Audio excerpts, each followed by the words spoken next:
I want to start today with a story that, I'll be honest, kind of annoyed me the first time I heard it. It felt a little too simple. Oh, I think I know the one you mean. The beggar. The beggar, yeah. Yeah. So picture this. There's a beggar sitting by the road. He's been there for 30 years, just sitting on this old, beat-up wooden box. Right. Asking everyone for spare change. Exactly. Can you spare a dime? Can you help me out? Then one day, a stranger stops. That he doesn't give him any money. No. Instead, the stranger just looks at him and asks, "What is that you're sitting on?" And the beggar's just like, this. It's Yeah. just an old box. I've been sitting on it forever. Right, but the stranger pushes him a little. He says, "Have you ever looked inside?"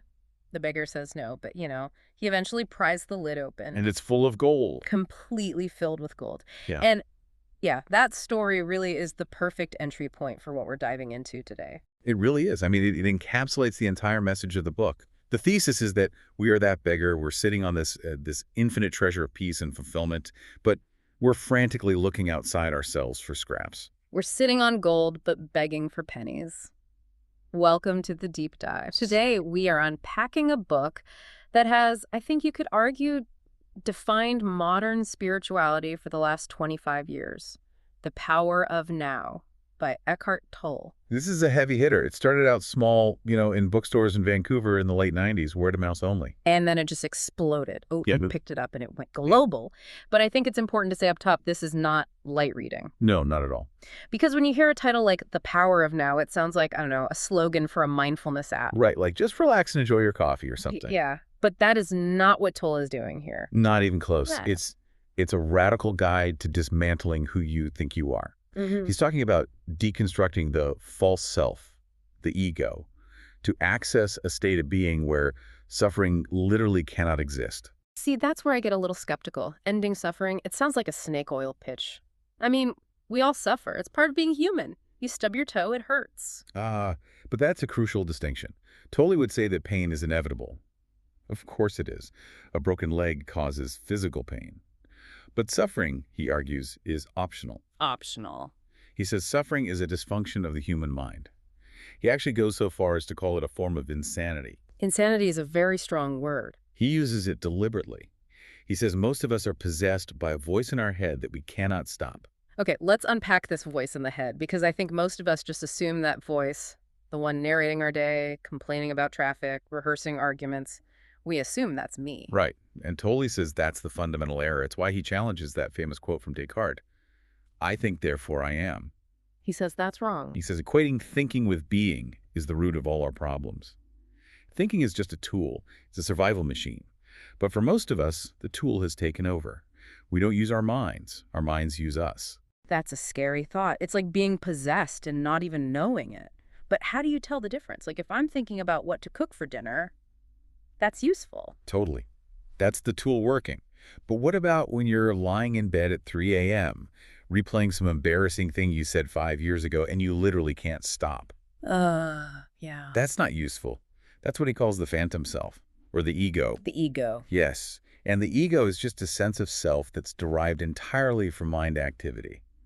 It needs the past for an identity. I'm the person this happened to, and it needs the future for its salvation. I'll be happy when.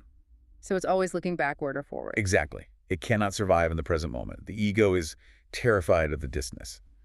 Now, because in this now, the whole story of me just disappears. So if I'm not my thought, then who am I? And how on earth do you stop the noise? You can't just tell your brain to shut up. You can't. That's fighting the mind with the mind. So Tolle gives us a very specific strategy. He calls it watching the thinker. How does that work in practice? He says you start by listening to the voice in your head. The next time it starts spiraling, just listen to it. But here's the key. You have to listen impartially. Impartially, so don't engage with it. Don't judge it. Don't argue with it. Don't say, oh, I shouldn't be thinking this, because that's just more thinking. Just another layer of the voice. Right. You just notice it. You say to yourself, oh, look, there's that thought again. So it's like, there is the voice, and here I am listening to it. Yes. And in that moment of noticing, a new dimension of consciousness comes in. You realize there's a you that exists behind the thought, the witness. And when that happens, the thought loses its power. And a gap appears. A gap of no mind. It might only last a few seconds at first, but that stillness, That's the beginning of freedom. He actually has this little experiment to help you feel it. The mouse hole experiment. That's the one. I actually tried this while I was reading. It's weirdly effective. Walk us through it. Okay, so you close your eyes and you ask yourself a very specific question. I wonder what my next thought is going to be, and then you just wait. You watch your mind like a cat watching a mouse hole. You're just alert, waiting for the thought to appear. And the funny thing is, when I did that, nothing came. For how long? I don't know, maybe 10, 15 seconds. It was just silence. Exactly. Because the intense alertness you're using to watch breaks the stream of compulsive thinking. Yeah. That silence, that alert presence, that is you. That's the gold in the box. But we can't sit around watching mouse holes all day.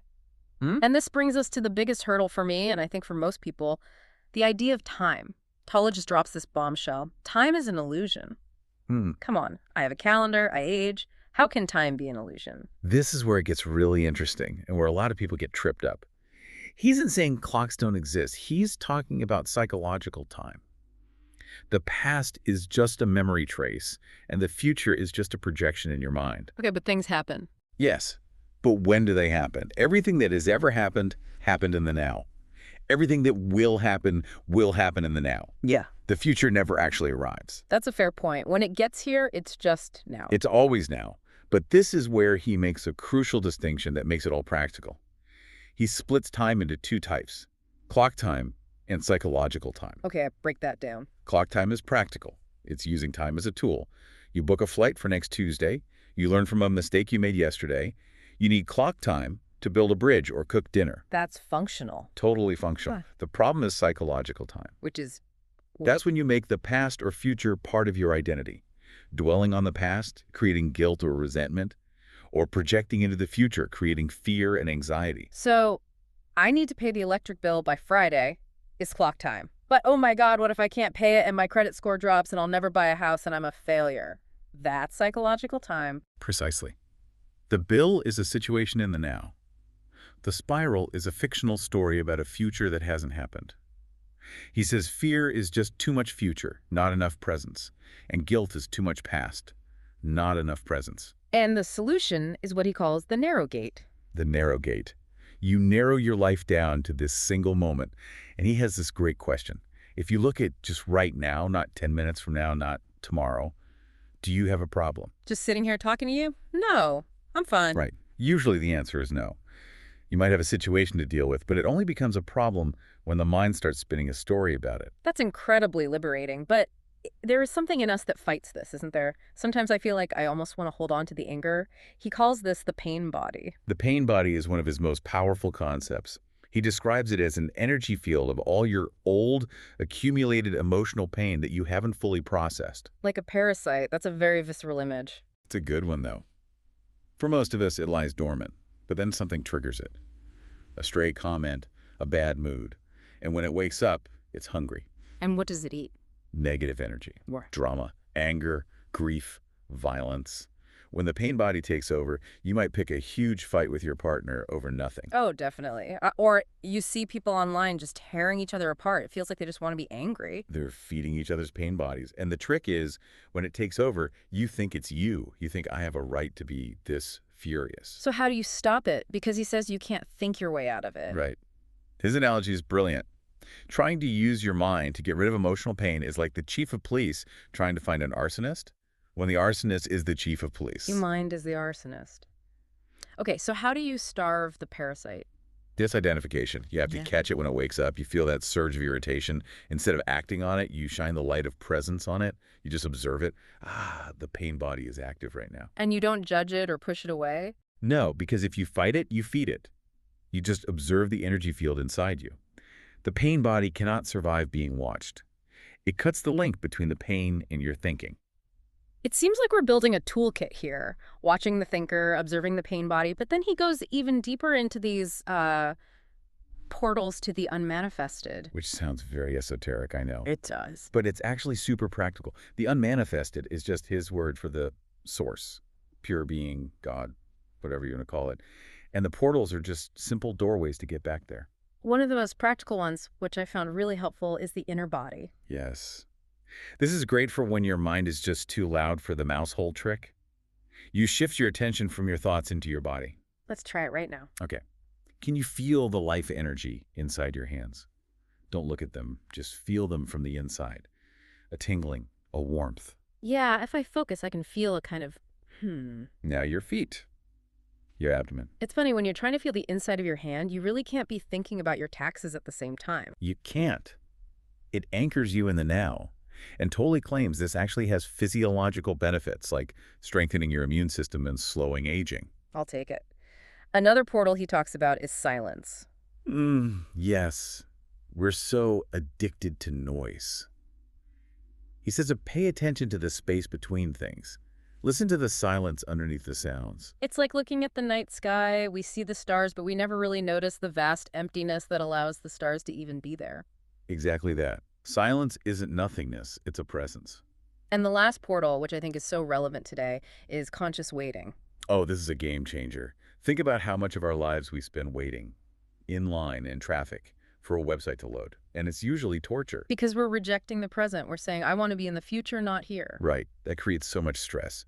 But Tolle reframes it as the state of high alertness. You're just waiting, fully present, watching the moment. The irritation just vanishes. So we have these tools for ourselves, but we live in a world with other people. And this is where the rubber meets the road, relationships. Indeed. And Tolle is very blunt here. He says most romantic relationships are destined to fail because they aren't love. They are addiction. Ouch. That's harsh.